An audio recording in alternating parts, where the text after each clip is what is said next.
하나님의 은혜가 여러분들 가운데 함께 하시기를 주님의 이름으로 축원합니다. 자, 제자들의 마음, 지금 예수님께서 떠나겠다고 하시니까 제자들의 마음이 두려움과 불안으로 가득했어요. 이 두려움과 불안으로 가득한 제자들에게 예수께서 두 가지를 말씀하고 싶은 거예요. 한 가지는 뭐냐면 두려워하지 마라. 두려워하지 마라. 그래서 14장 1절에서 말씀하셨지요. 너희는 마음에 근심하지 말라. 하나님을 믿으니 또 나를 믿으라. 그래서 제자들이 예수님이 떠난다는 이야기를 들을 때 불안하고 두려워할 때에 걱정하지 마라. 근심하지 마라. 나를 믿고 하나님을 믿으면 된다라고 말씀하고 계시죠.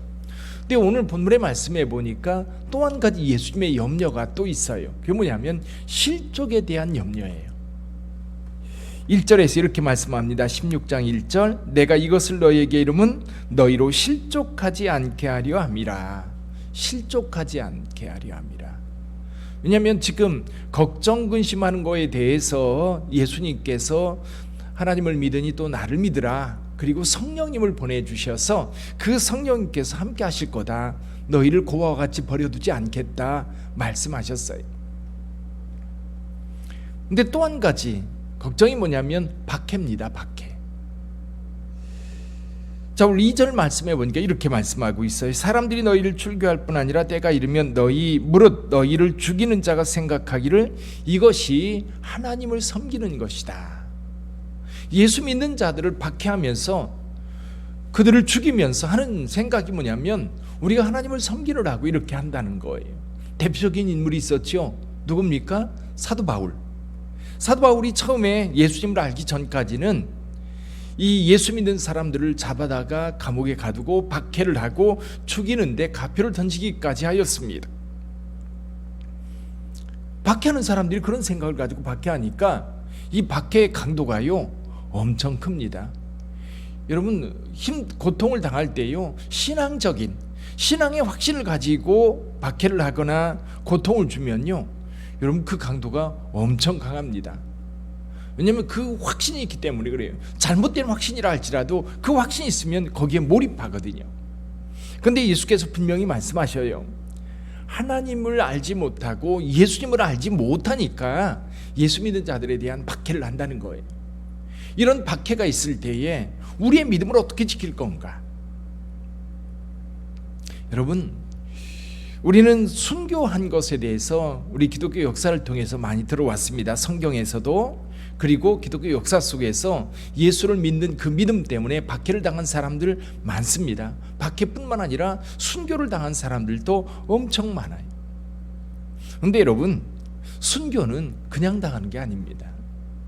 사실은 사람들은 이 믿음 생활이라고 하는 것이 믿음에 온전히 올인되어 있는 사람들이 순교합니다. 그냥 한순간 예수님을 바라보고 나 죽어도 좋다고 나설 수 있는 사람 많지 않아요. 일상 속에서 하나님을 믿는 믿음이 분명하기 때문에 죽음까지도 극복하고 갈 수 있는 거예요.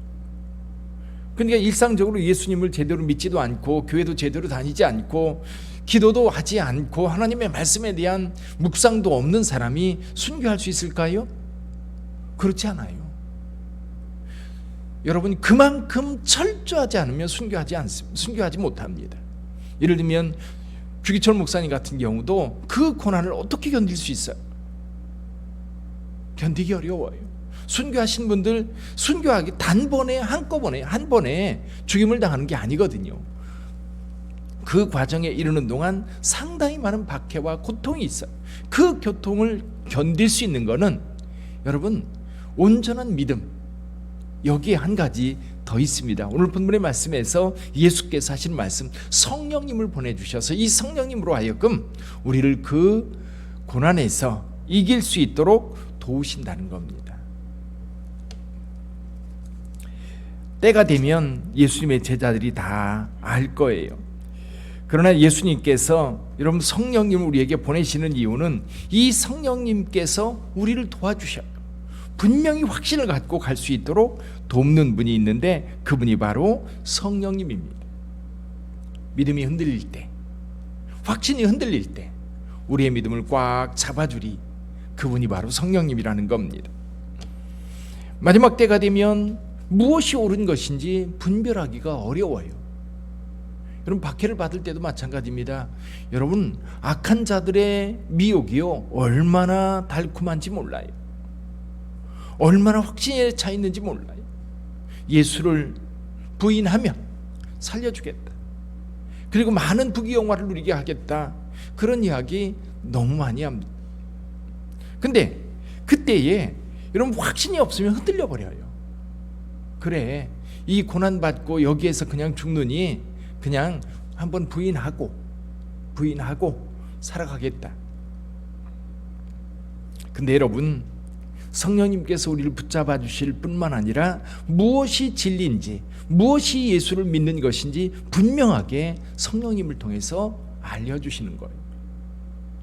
지금 내가 믿는 이것이 옳은지, 저 사람이 얘기하는 것이 옳은지, 성령님은 무엇이 예수님을 믿는 믿음인지, 무엇이 거짓인지 그걸 분명하게 밝혀주기 때문에 우리로 하여금 옳은 길을 가게 한다는 겁니다.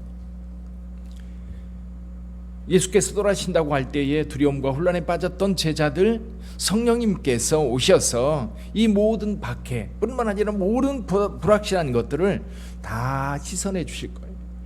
여러분, 초대교회 예수님의 사도들을 한번 생각해 보세요. 예수님께서 승천하신 모습을 봤을 때에, 그리고 예수께서 마지막으로 너희에게 성령이 마시면 너희가 권능을 받고 예루살렘과 온 유대와 사마리아와 땅끝까지로 내 증인이 되라고 하는 말씀을 듣고 예수께서 승천하셨어요. 제자들 그 말씀 듣고 예루살렘으로 들어갑니다. 그리고 하나님, 주님께서 약속하신 그 성령 임하기까지 간절히 하나님 앞에 기도했어요. 성령이 임하였을 때 그들의 태도가 어떻게 변했습니까? 정말 확신 가운데 거해 있고요. 베드로 늘 비겁했지요. 예수님을 3번씩이나 부인했던 사람입니다. 왜 부인했어요? 두려우니까, 무서우니까, 자기도 잡혀서 죽을지 모르니까. 그런데 성령 받고 나니까요, 완전히 달라졌어요. 나가서 담대히 예수가 그리스도라고 전했고 구원받을 만한 다른 이름을 주신 적이 없다라고 분명하게 이야기합니다. 이것이 성령 받은 자들의 모습이에요. 근데 예수님께서 성령께서 우리와 함께 하신다고 약속해 주셨는데, 이 약속과 함께 또 하나의 약속, 그건 뭐예요? 기도에 대한 약속입니다. 기도에 대한 약속 한번 볼까요? 23절을 한번 보시죠. 23절 같이 한번 읽어봅니다. 그날에는 너희가 아무것도 내게 묻지 아니하리라. 내가 진실로 진실로 너희에게 이르노니 너희가 무엇이든지 아버지께 구하는 것을 내 이름으로 주시리라. 이제는 예수님 찾아가가지고 물을 필요가 없다는 거예요. 어떻게 하면 돼요? 기도하면 되는 거예요. 누구 이름으로? 예수의 이름으로. 우리 24절도 같이 읽어보지요. 지금까지는 너희가 내 이름으로 아무것도 구하지 아니하였으나 구하라, 그리하면 받으리니 너희 기쁨이 충만하리라. 할렐루야. 지금까지는 예수의 이름으로 구할 필요가 없었어요. 왜? 예수님께 직접 물으면 되니까. 근데 이제 예수님께서 떠나고 나면 이제 우리에게 답해 줄 리가 없어요. 근데 예수께서 분명하게 말씀하십니다. 내 이름으로 이제 아버지께 구하면 아버지께서 응답해 주신다는 거예요. 여러분, 구하시기를 바랍니다. 크리스찬의 특권이에요. 특권. 기도할 수 있는 거 얼마나 감사한지 몰라요. 여러분, 힘들 때 주님 앞에 나와서 기도할 수 있는 것, 기쁠 때 소리 높이 하나님을 찬송할 수 있는 것, 괴로울 때에 주님 앞에 나와서 그 고통을 주님께 아뢰면서 위로받을 수 있는 길이 기도예요. 기도. 뭔가 일이 이루어지지 않을 때에도 하나님께 기도하면 이루실 줄 믿습니다. 여러분, 우리가 건축을 하는 일도, 또 여러분들이 세상을 살아가는 일도, 건강의 문제도 여러 가지 많은 일들이 있습니다. 그러나 여러분, 우리에게는 기도라고 하는 이 놀라운 방법이 있어요. 구하는 자에게 주께서 응답해 주시는 줄 믿습니다. 구하라, 그리하면 받으리니 너희 기쁨이 충만하리라. 이 기쁨, 기도를 통해서 여러분 맛보시기를 바랍니다. 또 한 가지 주님께서 약속한 말씀이 있어요. 여기 33절입니다. 같이 한번 읽어봅니다. 이것을 너희에게 이루는 것은 너희로 내 안에서 평안을 누리게 하려 함이라. 세상에서는 너희가 환난을 당하나 담대하라. 내가 세상을 이기었노라. 아멘. 우리가 세상에서는 환난을 당할 수 있습니다. 그러나 우리가 두려움과 불안 가운데 살 수 있는 것이 아니라 우리는 그 안에서도 평안을 누릴 수 있어요. 어려워도 평안을 누릴 수 있어요. 이번 건축을 하면서도 사실 많이 힘듭니다. 그런데 하나님께서 평안을 주세요. 두려움과 불안이 확 몰려올 때가 있습니다. 몰려올 때 이렇게 잠잠히 앉아서 하나님 앞에 기도하다 보면 주님께서 평안을 주셔요. 놀라운 은혜예요. 만약에 이것을 주님께서 주시는 평안이 없다면 아마 스트레스 받아서 죽을 것 같아요. 근데 여러분, 그런 어떤 순간에 문제가 딱 다가왔을 때에 그 순간에는 굉장히 뭐라 그럴까요? 마음이 답답하고 무겁고 힘들어요. 근데 여러분, 그때에 하나님의 말씀을 펴놓고 그리고 하나님 앞에 앉아서 기도하다 보면 하나님께서 확신을 주셔요. 오늘 계속해서 제자들에게 주신 말씀이 그거예요. 아무것도 염려하지 말고 모든 일에 기도와 간구로 너희 구할 것을 감사함으로 아뢰라. 오늘 말씀에서도 말씀하십니다. 여기 14장에서도 너희는 마음에 근심하지 말라. 하나님을 믿으니 또 나를 믿으라. 그래요. 하나님을 믿고 예수님을 믿는 믿음이 있는데 그 믿음이 우리를 평안케 하는 거예요. 우리를 기쁘게 하는 거예요. 뿐만 아니라 우리가 환난을 당하지만 예수께서 분명히 말씀하셔요. 내가 세상을 이기었노라. 예수께서 결국 이기셨어요. 지금 우리가 힘들어하고 고통스러워하고 또 걱정 근심이 있는 것처럼 보이지만 결국은 누가 이겨요? 예수께서 이기셨어요. 우리는 예수 안에서 승리하게 되는 줄 믿습니다.